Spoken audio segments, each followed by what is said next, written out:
Hey everybody, it's time for my weekly update on things happening in and around OEA. Happy 2020. Want to wish you all a happy new year. Hope you had a restful and rejuvenating break just as I did, and that your new year is off to a great start. Speaking of the new year, I thought I'd begin today by recapping our legislative priorities for 2020. There are three things at the very top of the agenda. Number one, we have to make sure that we pass meaningful report card reform. We have a plan that was enacted by the OEA Representative Assembly.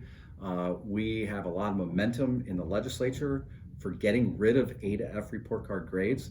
We need to keep the pressure up to make sure that we have a system that really puts the focus on opportunities that our public schools provide to our students. Secondly, we have to address the issue of private school vouchers that are out of control. We could be seeing a loss of $350 million being diverted from our public schools to private schools through a voucher program that just simply is off the rails. It is affecting districts all across the state. We need the legislature to act and act now to roll back the expansion of vouchers.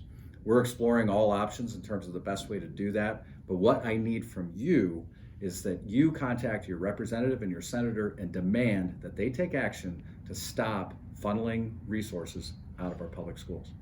And third, we need to continue to work on repealing House Bill 70 and ending state takeovers. House Bill 154, which is a great bill, is still languishing in the Senate Education Committee. We need to get it moving again. And so it's not just because it's important to Youngstown, Lorraine, and East Cleveland, but all of our members across the state need to make sure that their collective bargaining rights are protected and that we end the crazy practice of punishing districts that have high levels of poverty.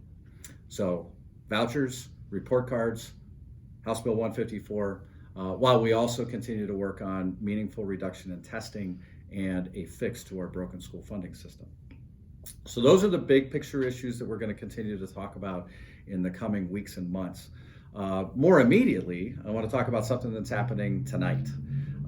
We have in every congressional district across the state of Ohio caucuses that are being held where people will be selected as delegates to the Democratic National Convention. The Republican Party has a little bit different process, but in the Democratic Party, people get elected by showing up at caucuses. And we have members in virtually every congressional district that have thrown their hats into the ring and want to represent our association as those important decisions are made. If you have an opportunity to attend a caucus in your area, they start at 6 o'clock. I encourage you to go and participate and support your fellow OEA members. Finally, we are coming up on some very important deadlines that I want you all to be aware of and also share with your fellow members. We have scholarships, we have awards, and we have grants.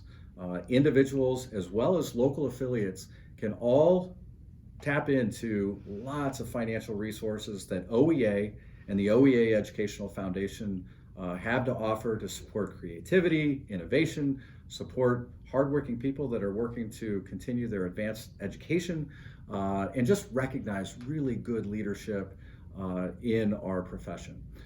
All the details can be found on OEA's website, ohea.org. I encourage you to check it out. And again, spread the word. We got a lot of money to give away. We want to make sure that we're able to do that for everybody who is deserving. That's all I have. I hope you make it a great week. Thanks.